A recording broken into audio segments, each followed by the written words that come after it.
Quando eu retornei ao Brasil, eu pude observar uma experiência nova, curiosa.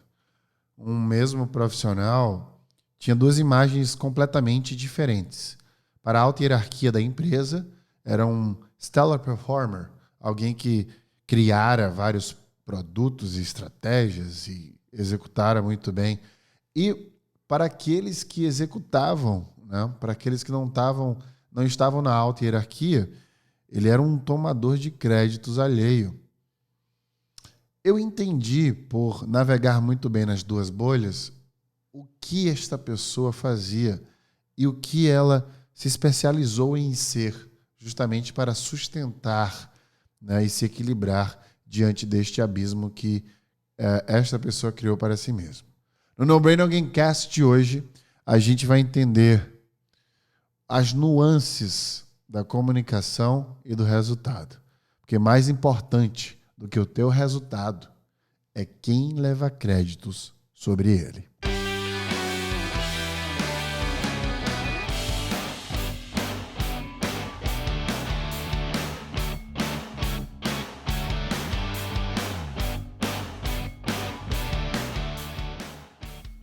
Eu me lembro muito bem que antes da minha penúltima transferência de time no Facebook, lá da Califórnia, eu chamei o meu chefe, na época, um deles, né, então indiano, falei para ele uma frase que deixou altamente intrigado. Eu disse para ele que no mundo corporativo, comunicar é mais importante que gerar resultados. E eu citei diversos exemplos para ele. Ele ficou intrigado, inquieto, como quem não tivesse, de fato, outros fatores para combater a minha afirmação. Porque nós vivemos num mundo onde a comunicação é o grande epicentro de absolutamente tudo. Se a gente analisar a natureza, se a gente analisar a escala filogenética inteira e a relação dos bandos de animais, a comunicação sempre é o elo. Por isso que comunicar é mais importante do que fazer. Veja que nesta frase não estou falando que a gente deve focar em comunicar e menos em fazer, ou fazer pouco e comunicar mais. Eu estou falando que, por isso, muitas pessoas que não fazem levam crédito, porque elas comunicam melhor do que quem executa e não comunica também. A gente não deve alimentar, portanto, este erro de percepção sobre a produtividade. O mundo corporativo virou uma espécie de meio político, onde, na maioria dos casos, se dá bem aquele que navega bem entre as pessoas que decidem. Como eu falei no início desse podcast, eu conheci o navegador da politicagem. E esta pessoa que navegava muito bem, ela tinha esse talento de dar para as pessoas aquilo que as pessoas esperavam para elas mesmas. Ela repetia palavras, inclusive se adequava até às nuances do sotaque, muitas vezes, e da gramática do sujeito que decide.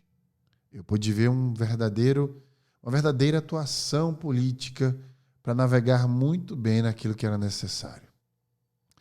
O que me preocupa desta atuação não é a pessoa que leva créditos, é a pessoa que não consegue reconhecimento pelo que faz.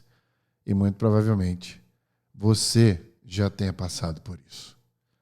A grande pergunta que você me faz agora é como entender e vencer dentro de um cenário tão ácido. Eu trago aqui artigos da Harvard Business Review com duas estratégias para vocês. E antes da gente começar a navegar nessas estratégias, eu quero convidá-los a hoje, especialmente, acessar o link da bio desse podcast ou do videocast, se você está nos assistindo no YouTube, para você se inscrever no workshop Thought Leadership, que é um workshop que começa agora, sexta-feira, e vai até domingo. É um workshop absolutamente gratuito. Começa agora sexta-feira, dia 30, e vai até o dia 1º de agosto, domingo, para que você possa conseguir, de fato, a minha ajuda direta, ao vivo.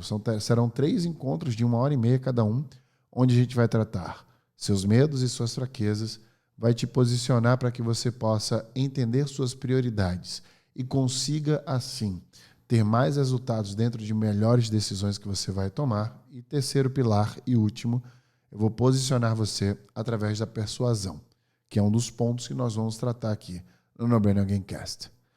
A Karen Dillon, que é autora do Harvard Business Review Guide to Office Politics, que basicamente é um tipo de guia, né, de politicagem de escritório, disse a seguinte frase em um de seus artigos: tudo isso vai para a conta de quanto valor você traz para a organização e impacta nas decisões de promoção, aumentos e atribuições.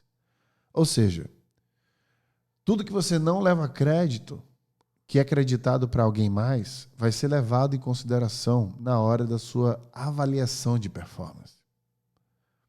Mora aí um dos pontos do porquê que você não consegue ser reconhecido ou reconhecida. Sabe o que a gente pensa, né? Que todo esforço que a gente faz não é reconhecido? E aí você se pergunta, para onde foi todo esse esforço, todo esse trabalho, todo esse resultado, toda essa produtividade, que são coisas diferentes, cada uma delas?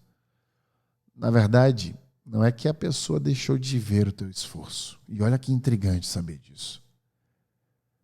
É que teu esforço serviu para reconhecer quem tomou o crédito por ele. Então, para pensar na última avaliação de trabalho que você teve, se você se sentiu justiçado ou injustiçado, e se alguém próximo a você, que trabalhou em algum projeto com você, ou até teu próprio chefe, recebeu, se é que você sabe, uma avaliação melhor. A probabilidade dessas pessoas estarem, na verdade, sendo reconhecidas pelo teu trabalho é muito alta. E não sou eu quem está dizendo isso. Eu estou, na verdade, trazendo dados ainda da Harvard Business Review. Tem um outro dado importante.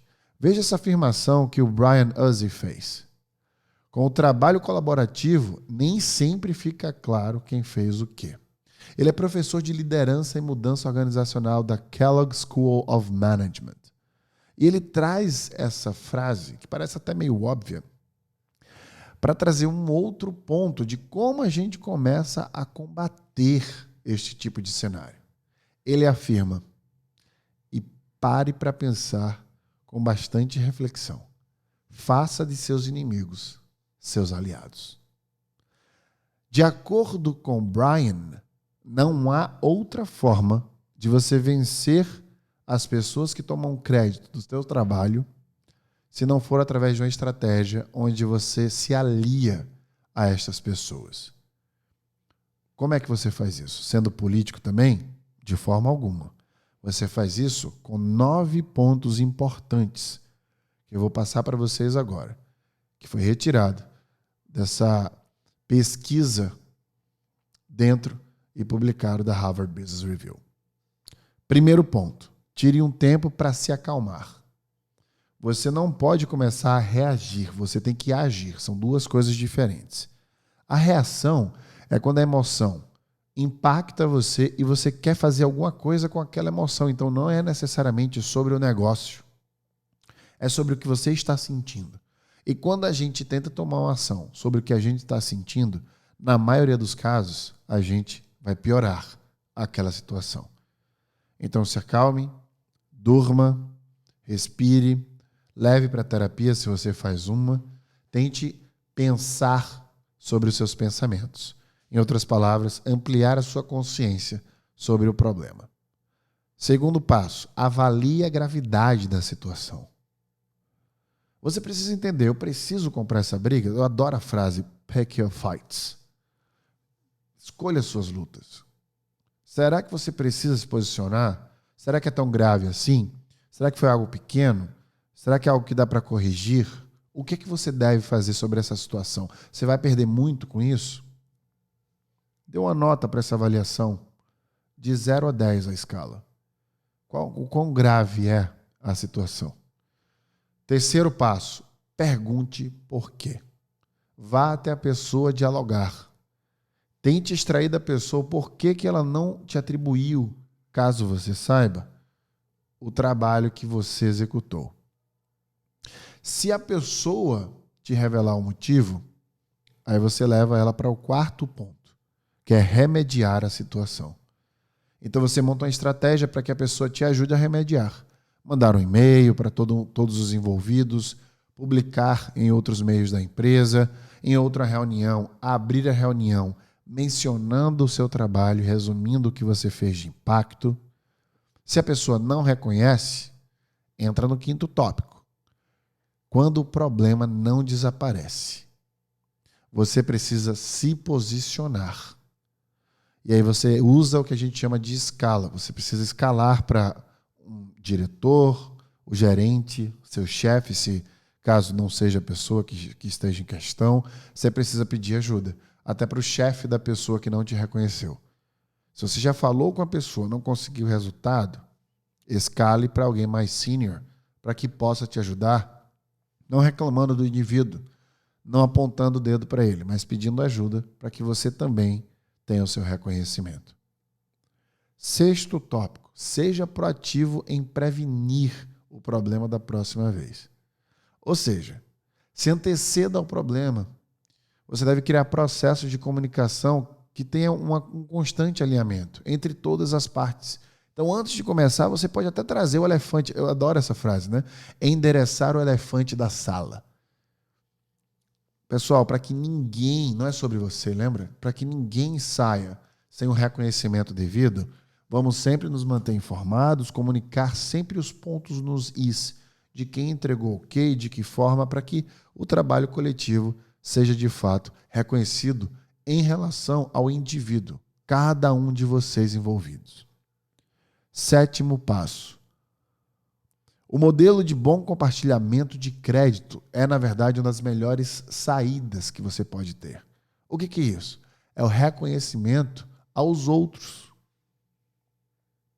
Quando você reconhece os outros dentro do projeto o tempo inteiro, eles vão reconhecer você de volta, porque eles vão sentir essa necessidade de retribuir este reconhecimento.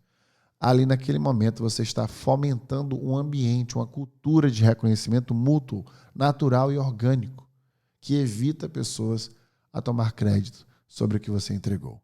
Oitavo ponto, torne suas contribuições visíveis. Eu, no Facebook, fazia um HPM, que era Highlights, ou seja, tudo que aconteceu de mais importante na empresa naquela semana, People, sobre as pessoas que trabalhavam comigo, e Me, sobre eu mesmo. Então, mande e-mails uma vez por semana, numa sexta-feira, por exemplo, falando sobre sua semana, como foi, as entregas que você fez, de forma linear, executiva, direcionada. O que, como, onde e quem.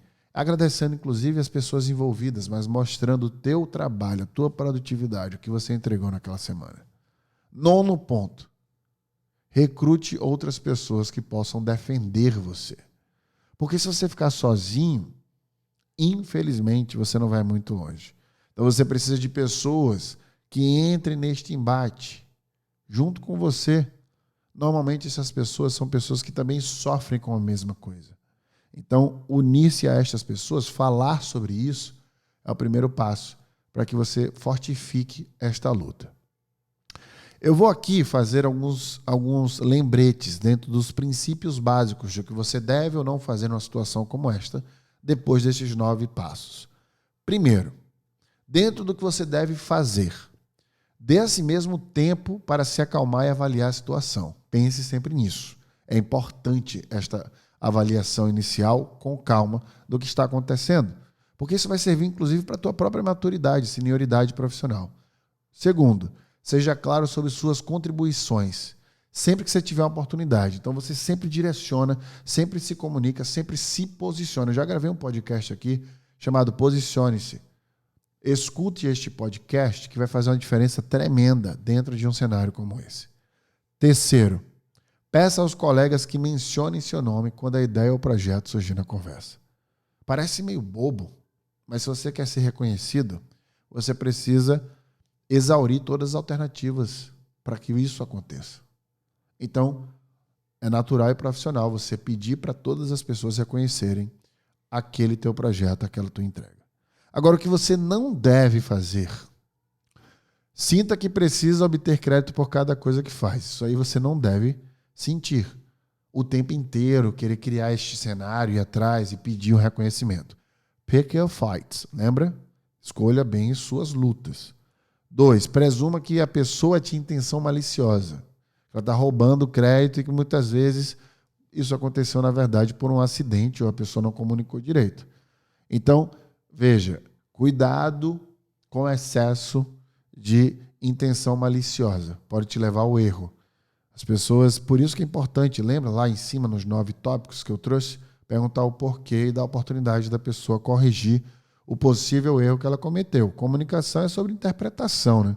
Como diria Nietzsche, não existem fatos no mundo das ideias, o que existe são interpretações. Então a gente precisa realmente tentar colocar o máximo possível os pontos nos is antes de se posicionar.